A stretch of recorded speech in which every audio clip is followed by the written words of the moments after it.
Get your concealed carry permit online in 1 hour with armvirginia.com. If you're watching this on YouTube, hey, I'm Luke from Arm Virginia. Go ahead and click the link in the description to go to our website and follow along. The second step to getting your concealed carry permit in Virginia is to fill out Form SP-248. If you look on this page right below the video, you should see a button that says Complete Form SP-248. If you're on a computer, which is the ideal way to do this, you can click on that, and it's going to open in a new tab where we can fill in the information. If you're watching this on a phone, it's going to try to download it, which is a little bit more confusing, so I do recommend doing this on a computer. But yeah, so let's look at this. So SP-248 is the form that you need to fill out, and this is the legal form that we're turning in. So let me just go through how this works and try to help explain it. Of course, you need to fill it out accurately with your own information, but I'm just going to sort of zoom in here and work on this so that you can have a bit of an idea of how it works. Arm Virginia is intended for Virginia residents, so I'm going to assume that you are a resident here, so we're going to check the resident permit button right there. You can leave file number blank, and then let's come down to step number 1 here. We got full legal name, so you're going to put in your first name. I'm just going to type in first your middle name and then your last name. Here you're going to put in your birthday in step 2. Let's just type in some random digits here. You're of course going to use your real information. And then you're going to put in your street address here. City, county, state, and then zip code. I guess state we can assume Virginia because everybody here is going to be from Virginia. And then also notice here that it wants you to attach a separate list of all the addresses that you have lived at in the past 5 years. We're going to come back to that later. But yeah, so also notice here you've got the option to add your email. I would definitely recommend doing that because then they can just send you an email in 5 years when your permit's about to expire and you can re-up it rather than having to deal with it the other way. Here they want to know a little bit of information about you, how tall you are, weight, sex, race, hair color, eye color, all that good stuff, and social security number. Now, they're not actually allowed to require you to put your social security number, and some people may not want to do it, but I would suggest that you put your social security number because it helps keep it from, it just makes it easier because they're trying to verify your information and make sure who you are, and they can do that without your social security number. But if you just give them your social security number, it makes their jobs easier, so you're more likely to get your permit faster. So put in your social security number there, and place of birth, you're going to enter that. Country of citizenship, of course, is going to be the United States.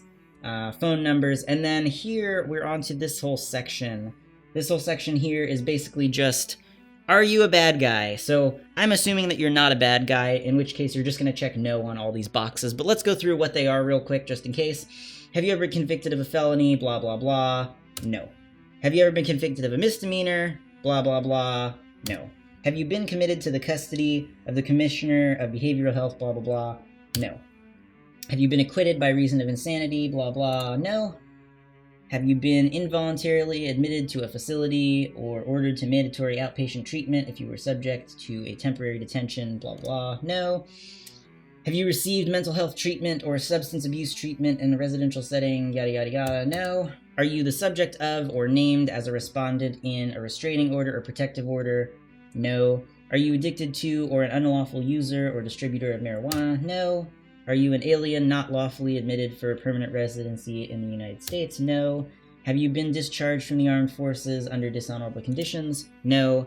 Are you a fugitive from justice? No. Do you have any criminal charges pending? No.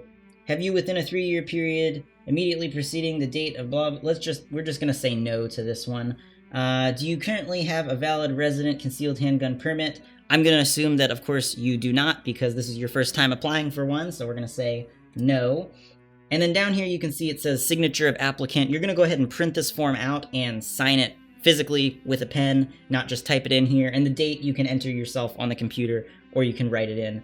Either way. Now all this other stuff, forms, this just relates to mostly the criminal stuff, and since we said no to everything, it doesn't really apply, so still include it with your papers, but just completely blank is fine.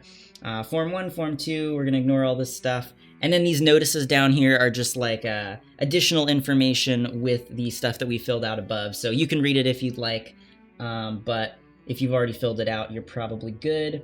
And then this criminal background investigation thing, that's not for you. Someone else is going to fill that out. But you do want to include all of these papers.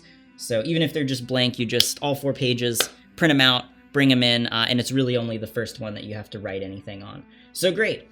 We've filled out the form here, SP-248, and there is one more thing though. Now remember up here at step 3 it says to attach a separate list of all the addresses that you've lived at. We're going to go ahead and click back to Virginia, and you'll notice there's a little button, and addresses. Now you can just type this out yourself manually in Word if you'd like, but just to make it convenient for you, we've got a little button here. If you click on that, it's going to download a Word document called addresses, and you can just click on that, and it's going to go ahead and open in Word, and this is just a template to make it easier for you. So you click Enable Editing, and you're just going to update this with your addresses. There's a little note saying that, so we're going to get rid of that little note line. And if you've only lived at one address in the past 5 years, that makes it easy. Just type your one address and then delete all the other ones. But if you've lived at multiple addresses, one address per year, then you're going to just enter all of them. And then, you know, say it was only 3 addresses, you'd fill these guys out and then just get rid of these last 2 because they don't apply. And then you're going to print this document out as well and then include it with the rest of your paperwork. So once you've done all that, you are finished with step number 2. You filled out the form. You should already have your certificate from step number 1, and then you've got your addresses sheet. So print all that stuff out, and you are ready to move on to step number 3. Go ahead and go look under this video. There should be a button called Next Step. So just go ahead and click on that, and I'll see you over at step 3.